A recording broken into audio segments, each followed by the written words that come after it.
Hello, beautiful, amazing, fantastic world, and you, wonderful individual. Today, I would like to speak about sensing and feeling with your heart and your sympathetic nervous system or your solar plexus. They are, in many ways, extremely accurate and very intense if we actually go into trying to master it. It really is a hurricane in many ways. By sitting consciously still with your ego, within your heart emotions, it calms and clears it. Of course, it might still be intense for a certain while, but it over time calms it down. Once it is calm, you can feel from this area outward.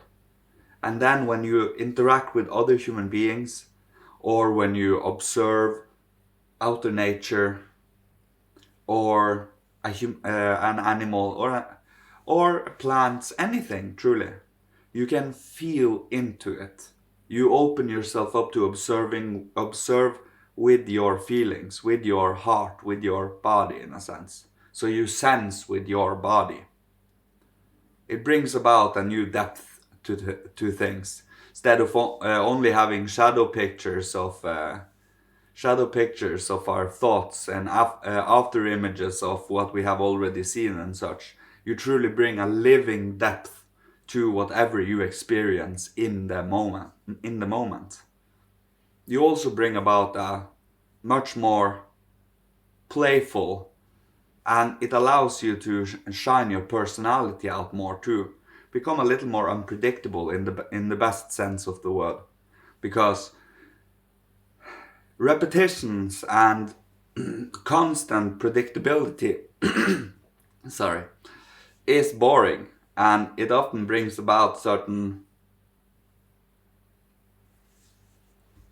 disharmonies, and you need to bring in new spiritual impulses for you to be able to have this openness. It requires you to stay conscious, strong in the present moment. And in this present moment, you have your thinking, you have your feeling, and you have your will.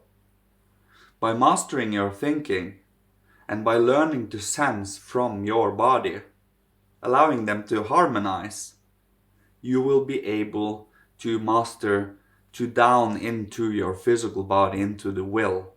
So your interest becomes different. Your focus on life and where you are having your intentions and where you truly are feeding into changes. It becomes deeper, it becomes more substantial and with meaning and with purpose. And you awaken every day with a certain feeling of ease or feeling of catharsis, because you know that you have a path and there is no end to how much we truly can grow as inner soulful human beings. Being able to awaken, if we are going to use the concept of the chakras, so awaken our clairvoyance with our third eye, awaken our awaken our ability to, well, receive important wisdom and information from the higher realms, being able to communicate it, being able to give it heart, and being able to have a sense of confidence when speaking it, having a sense of creativity in all of this, and at the same time grounding it to the earth.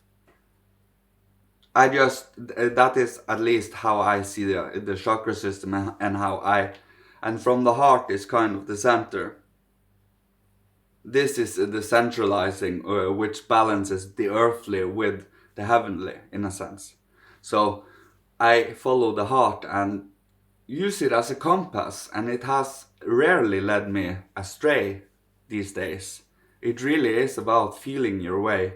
And the more feeling and the more empathy and love you give to your own everyday life, the more you can give it to others and to the world around you. And by sharing it, you are given back a lot of love too.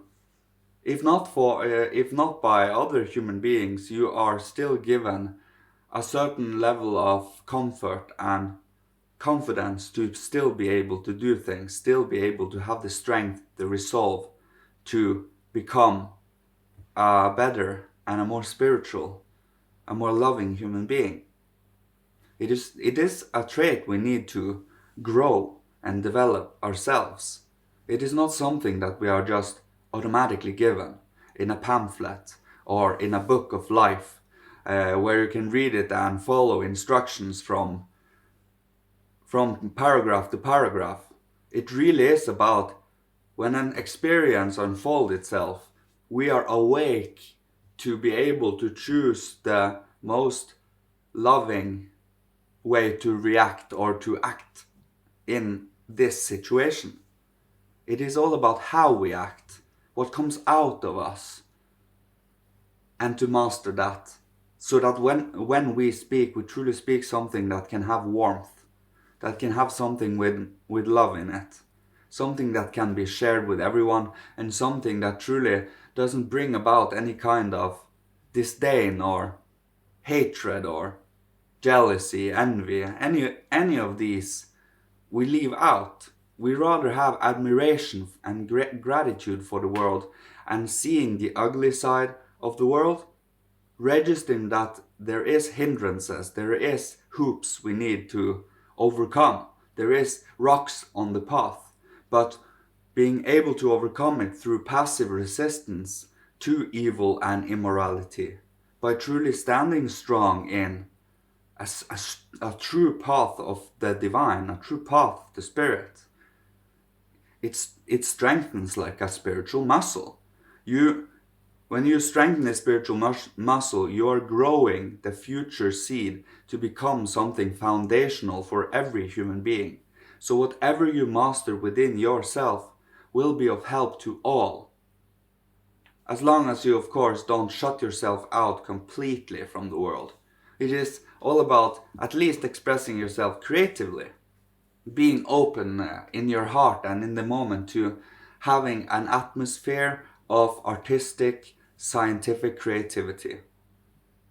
So you put things into artistic and spiritual pictures, but you try to comprehend them in a scientific way so that you can truly get to grasp the concepts and realities behind this physical material world, the sense perceptible, so you can truly give it spiritual life. It is all about finding these truths, finding out, and being curious about it, because when you're curious, when you truly are wondrous, they will open themselves up to you. Because if you are in a skeptic sense, asking, show me, then nothing will happen truly, because no one will want to give someone that is demanding. It is all about asking in humility and grace, because the higher beings have gone through what we have gone through and know us more or less better than we do know us, and they can help if we in humility ask them to. But it is all about having the respect and reverence for them to do so. They are higher beings after all. They are much more developed than us. And that is where we can learn things. Because if we only focus on the earthly and the material alone, we will have no new influxes, impulses of wisdom and spiritual life that allows us to soulfully and spiritually develop in understanding, comprehension, love, intellect, intelligence, not merely cleverness, where we are problem solving and that alone. No, it is truly about comprehending, understanding, putting together, and also giving it life and soul.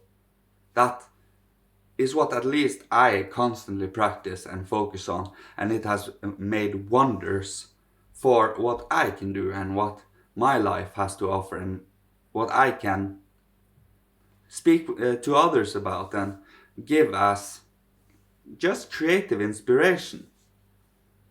But the religious and the devotional life is so important. It gives you humility. It brings about a certain state of cooperation. And yeah, it is a hard, the humility is important. To come from asking in, I pray in humility. I never demand and I never crave and I never forcefully do these things. I ask in humility and let things come. It is much more graceful and it is much more flowing, and what does not come I am not meant to have. It is compelled renunciation and it is healing. And then I am just meant to focus my intention on other things, different things, that is more healthy for the soul, that brings about a certain harmony, a certain center, a certain presence, a strong, anchored presence in reality, in within the earth, with our senses, with our feeling and thinking and will, but at the same time also directly connected to the divine behind all of this. When the wind blows, the spiritual beings, the spirits of the wind is blowing the wind, and when the water is bellowing and cresting and waving, it is spiritual beings that are moving the water around. That is just examples of, and then you also have the spirits of form and the spirits of movement again, and you have even deeper and more sublime truths in all of this. And it is all about studying and finding out where does all of these realities lie, and how much can we enliven with our imagination at first the reality that we are living every day. And over time, that imagination becomes reality, becomes inspiration. It inspired wisdom, because you are literally trying to find them in a sense, and once they are found, it becomes inspired wisdom. Then we have connected to the right frequency, if is the best word to use, because we have aligned to a certain degree. And then the more you are living in that inspired wisdom, the more it becomes something that is more and more you. So the more you are guided by higher beings, the more you are trying to be inspired by them and live by their rules and disciplines and such, the more you become like them, soulfully, spiritually. You look like a normal human being still, obviously. We have a physical body, but your inner disposition, your behavior, your inner spiritual faculties changes completely. Your interests, your morality, everything. And that is what we are. We are transforming and developing our vessel and our inner, and what is controlling this vessel and what is building this vessel, keeping it alive, to master all of these: our physical, etheric, astral, and ego, thinking, feeling, and willing, and finding the truth behind all of reality, giving it life, giving it love, giving it reverence. And I will leave you with this. I love you all. You are amazing. You're fantastic, wondrous individual personality, you. Keep going doing what you do.